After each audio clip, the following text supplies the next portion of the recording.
ሰላም ቤተሰቦቼ እንዴት ናችሁ? እኔ ዛሬ የማቀርብላችሁ በዚህ በግድ ፍቅርን ለማምጣት ለምትሞክሩ ሰዎች ነው ማለት ነው። ሰውን መውደድ በጉልበት ሳይሆን በምርጫ ነው። ሰው ስለምትወደው ብቻ በምላሹ እንዲወድህ አትጠብቅ። አንተ ብቻ ወደኸው እሱም ደግሞ እንዲወድህ ካስገደድከው በፍጹም ይሄ ስህተት ነው።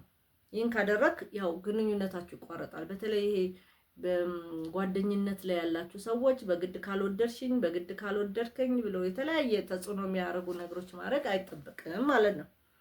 አንድ ሰው እንደማይወድህ ግልጽ ከሆነ በቃ ልቀቀው፣ አታስገድደው። ሰዎች በአንተ ስም እንዳይናገሩልህ መጠየቅም አቁም። ትኩረታቸውን ለመሳብ የሚቻለውን ሁሉ ማድረግም አቁም። እነሱን ለማማመል መሞከርም አቁም። ገንዘብ፣ ስጦታ፣ ሌሎችን ነገሮችን መስጠትም ማታለል ነውና አይጠቅምህም ማለት ነው። እንግዲህ ሰው እንዲወድ ብዙ ጊዜ የሚደረጉ ነገሮች አሉ ማለት ነው።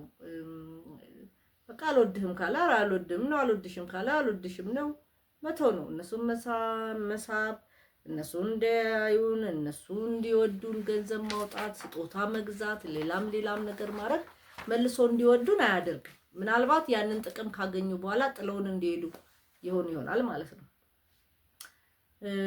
ተስፋ ቆራጭን መምሰልም የለብህም። በዚህ የተነሳ እነሱ ጋር በፍቅር እንዲወድቅ ለማድረግ በዚህ በኩል ጥረት ማድረግ ውጤት አይኖረውም። አንተ እንዲሰማቸው ማስገደድም አቁም።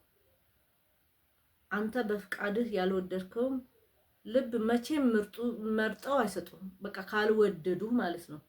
መጨረሻው አንተን ይጎዳሃል። ካስገደድከው እነሱ እንደማይወዱ ከነገሩ በኋላ ተጠቅመው ይጥሉሃል፣ ቅድም እንዳልኩት ማለት ነው። ነገር ግን አሁን ራስህን ለነሱ መስዋዕት ማድረግህን ማቆም መቻል አለብህ።